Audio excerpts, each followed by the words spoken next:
Doctors of Reddit, what was the most difficult situation you had to face in your medical practice?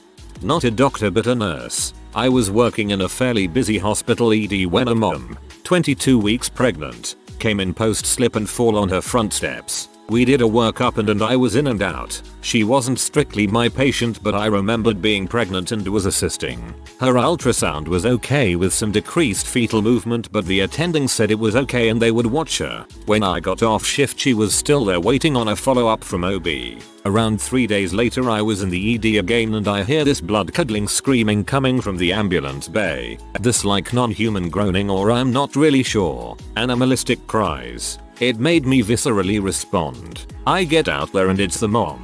She's being pushed by her husband and she's as pale as a sheet and she's dying. Like I could look at her and tell she was dying. Vomiting, fever, extreme pain, sepsis. She was septic. Someone missed the fetal decils and baby had died in utero and she was fully septic. Many washouts. Many codes on the OR table. I beat myself up so much. If I had stayed. If I had checked the chart again, if I had questioned the radiologist, if I blamed myself for a long time. I'll never forget her. I never ever will forget her husband who came in with a family and left alone. I was so angry too. I was angry we had missed that. I was angry at the phys doctrine taking away any chance of justice. I was angry that I felt like I couldn't question my superior officers because I was new.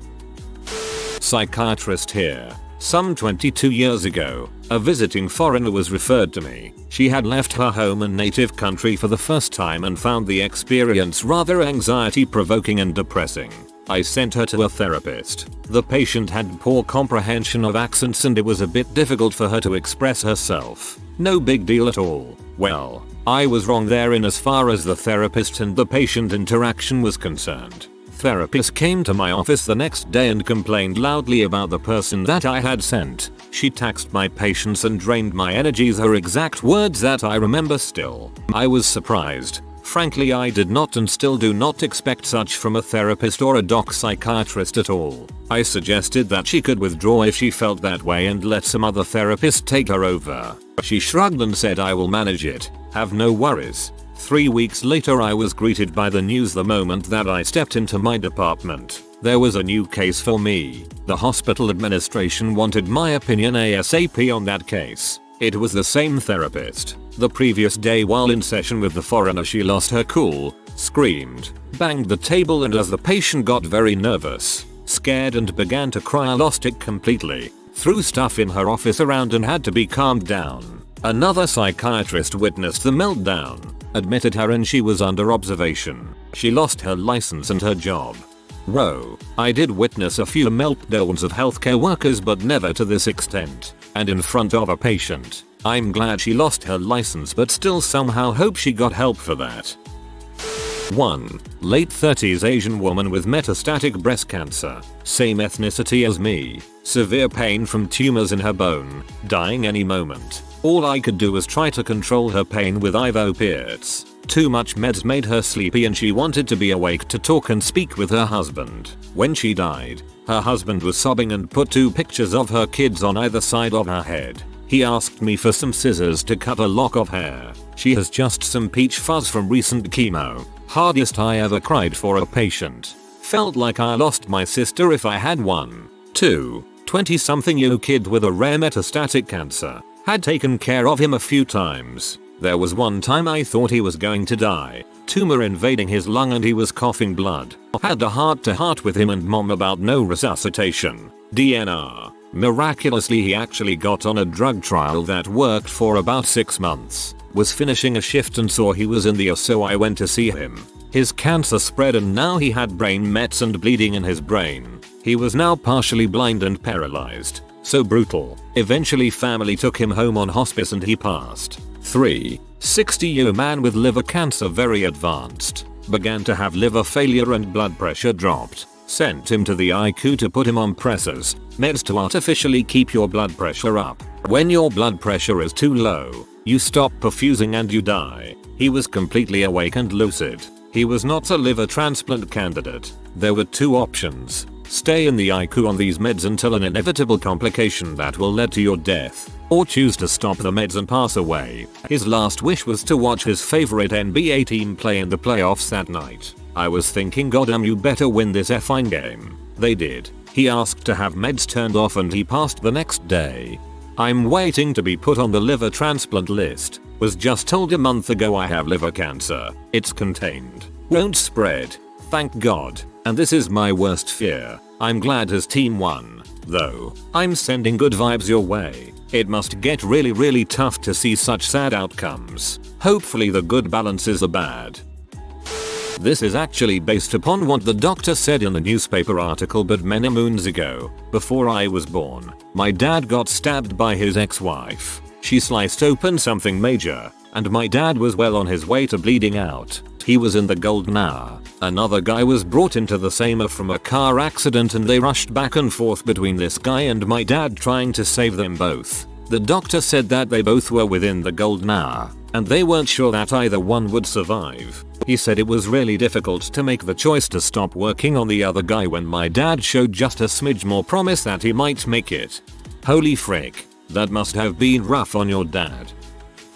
Anesthetic to doctor here. So difficult situations aren't uncommon. Ditto sad stories, but some stick with you more than others. The first time I told a family their loved one had died sticks the most. I was working in A&E at the time in Resis, most acute area. Had an alert come in, mid-60s, sick as anything. We threw everything in the kitchen sink at him, but it was very quickly clear he was circling the drain when he arrived. But not unexpectedly, he had a cardiac arrest within 20 minutes of arriving. We got ROSC, return of spontaneous circulation, quite quickly, but it was obvious he was about to arrest again. This time we were unsuccessful. Not an unusual story. The guy had a medical history as long as your arm. Overweight, smoker, heart problems, bad chest. He'd had a bad infection for a few days and his heart couldn't take the strain and failed. This was the first patient who was this sick whose management and subsequent arrest I managed team led, with support. So it fell to me to tell his family, who had arrived whilst we were attempting to bring him back.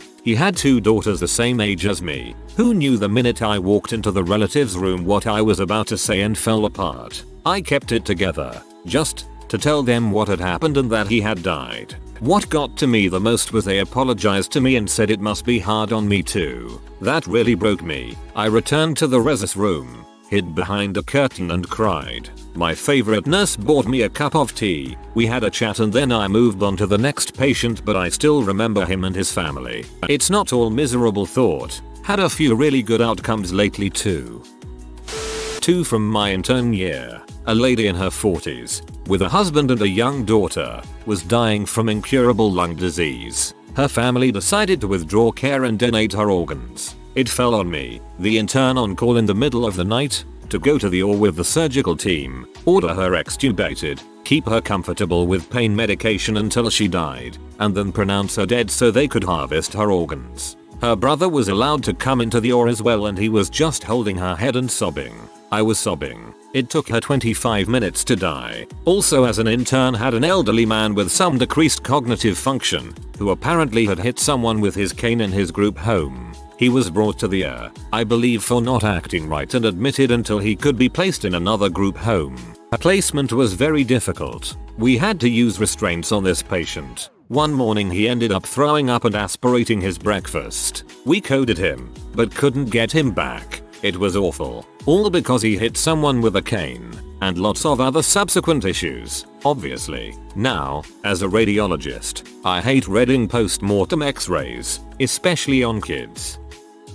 Not a doctor, but x-ray tech. Car accident. Mom likely got distracted by her 2 kids coming around a bend. Slammed head on with a pickup, I think. Don't really know the details. Older brother arrives, mostly superficial injuries, but arm is traumatically amputated. Initial plain films for chest, pelvis etc. to check for big issues. Dedicated views of the shoulder. Nasty amputation.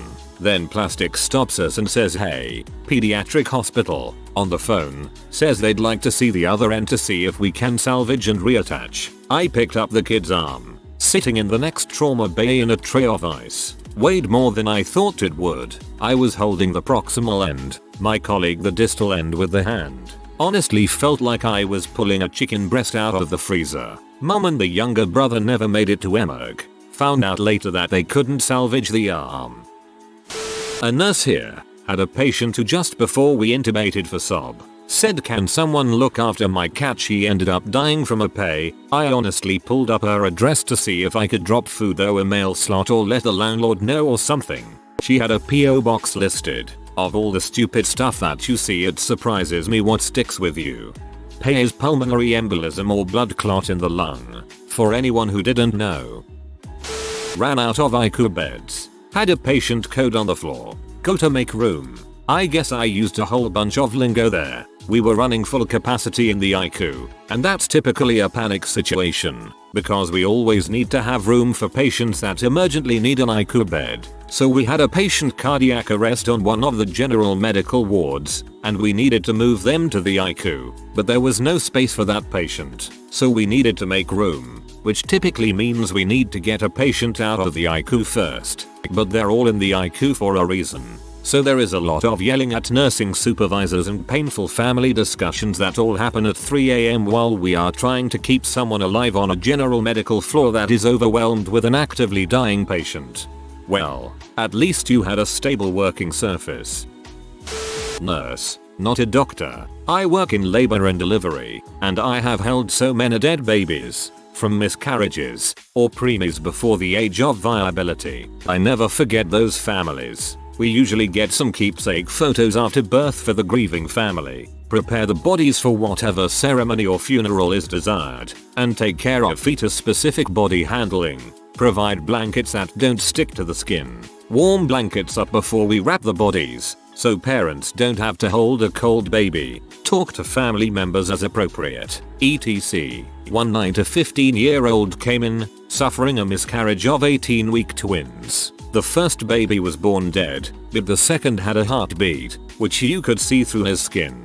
For almost an hour, there was no way it was remotely salvageable at 18 weeks, and there were other obvious deformities. The mom was exhausted, overwhelmed, and, as a young 15-year-old, barely more than a kid herself, she wanted to cry with her mom, and she asked us to take the babies away. For now, the patient was held in bed by her mother, both of them sobbing, while a co-worker and I held the baby, with his tiny useless heartbeat, wrapped up close to the body of his sibling, in the next room. We kept telling him it was okay to let go, and waited until he did. That night has stayed with all of us.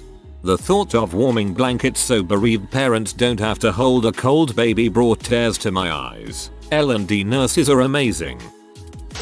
Doctor here. I have two I remember. The 8-year-old Afghan kid whose 14-year-old brother held him underneath a train from France to King's Cross. He'd hit his head and gone limp at the other end in France. His brother didn't know what to do and just held him till he got to the UK. Then there was the one with a senior staff member that got killed 100 meters away from the hospital. Was on a bike and got hit by a lorry. She had a clamshell done on the road. Came in with a leg amputated. We did everything. She had a bypass and ECMO, and I remember hearing the theater had a pool of blood and the surgeons had ruined their shoes. I've never seen a trauma surgeon in tears before that day. He'd been the one to hire her and knew her family. Hardest part was all the staff members asking, "Where's such and such today? I haven't seen her. And why are you so quiet today?" NICU and pediatric oncology is also not very fun. I remember one poor mum with her son who I'd met a few times finally get told he would pass her away. Her hysterical on the floor in anguish is something I will never forget. There's a 30-year-old with newly discovered metastatic liver cancer today. He was so anxious and knew something was wrong. My job depresses me sometimes. This is one of the reasons why I hate oncology. Constantly seeing people slowly dying because of something that was not their fault makes me feel terrible. That's why I am going with orthopedics. My respects for anybody dedicated to oncology. Radiographer, not a doc. As part of our training we did 2 days helping out nurses on the neurocritical care unit. One of the patients I was caring for was a young woman who'd been pushed out of her apartment window by her boyfriend and suffered massive head trauma. Although she was stable, she could basically only look around the room. No speech, no real reaction to stimuli. The thing that really got to me over my 2 days looking after her was the card on the side that read in messy handwriting, "Get well soon, mummy." God, that was hard to read, knowing that child's mother would most likely never walk or talk again. Something that has stayed with me ever since. She came in very sick. She had been sitting by her husband for weeks as he slowly died in hospice from cancer. She had cancer long before he was diagnosed but managed to outlive him. Her cancer had become refractory to chemotherapy, so there was little I could offer her. With hydration alone her strength returned and she requested to leave the hospital to attend her husband's funeral. We made it happen and she returned the next day nearly as sick as when she initially came in. We would send her out to the same hospice room where her husband died. This alone is tragic, but what made this difficult was when her son explained that he would be returning home soon and wanted to know approximately how long his mother would survive so he could plan for his return trip. "You can't go," I explained. "It will happen within days after she leaves." I will never forget the hollow look in his eyes.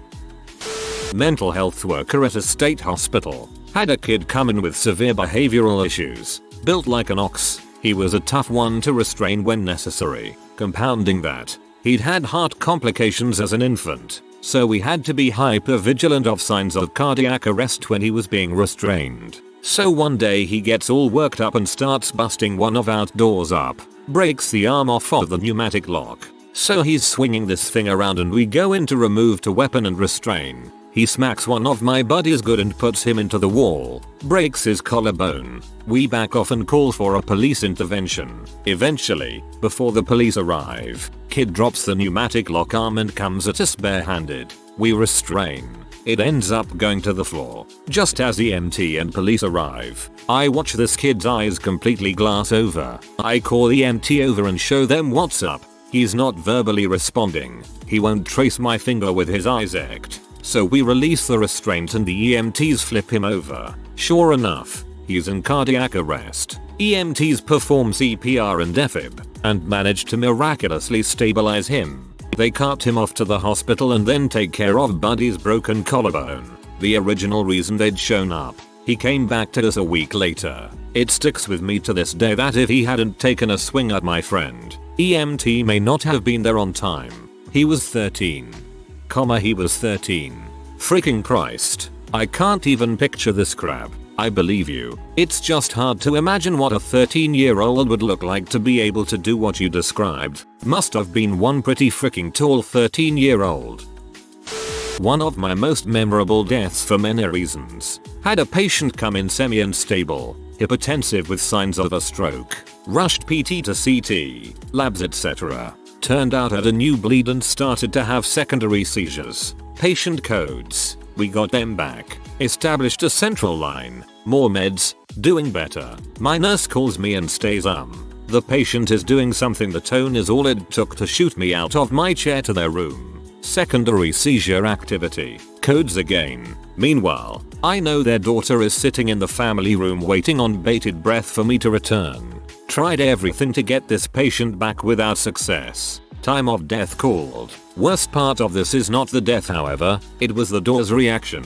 She was calm when I had told her we had not been successful with the revive. However, it was when I walked her to the room and she ran in screaming and crying, throwing herself into the bed with the patient. It broke my heart. Second would be a pediatric abuse case, as many other comments have shared. A small child was brought in with a strange story for a head injury. Sent to the scanner where I found evidence of acute and chronic head bleeds. Report was filed and CPS was so disturbed by my story they showed up at 3 AM India. The kicker was, this mother was given the choice of keep her children or give up her children, patient and a sibling, because it was the boyfriend who had been abusing, neglecting. She chose her boyfriend. Leaving work that night I sat in my car and cried. It is truly these moments that make our jobs so difficult. My son is a surgical tech and the other day he came home pretty shaken after assisting in the OR on a young patient with a clitorectomy. I can't imagine anyone doing something so barbaric like that to their daughter for any reason.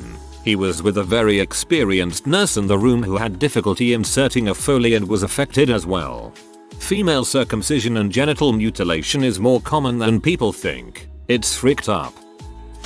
Once had a roughly 6-month-old baby get brought into the air. Had been shaken and beaten, covered in fresh purple and older green bruises. She died that night and I still think about her years later. The saddest part of the story is why the parents did it, but I couldn't reveal the full truth without it pointing directly to the case as it was on the news.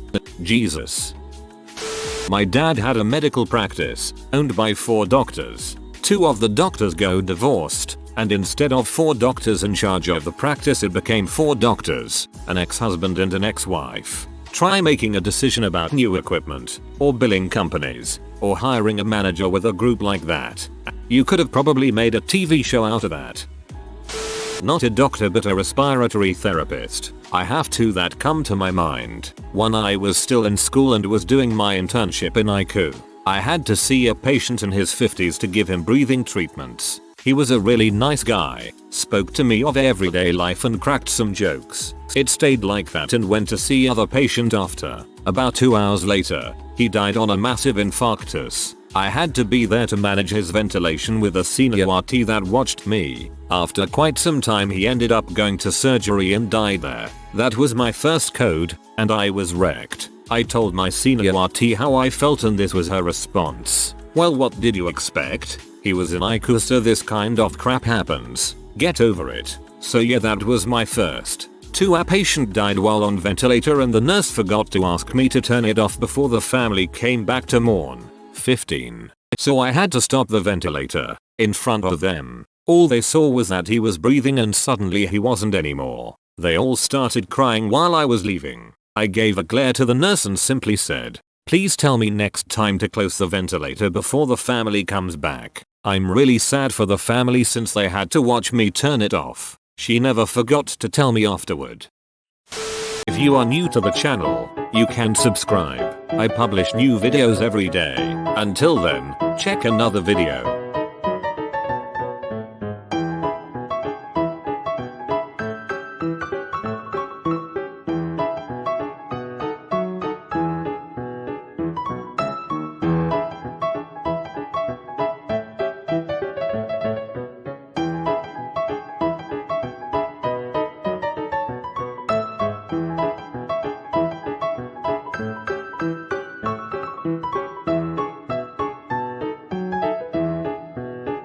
Bye for now.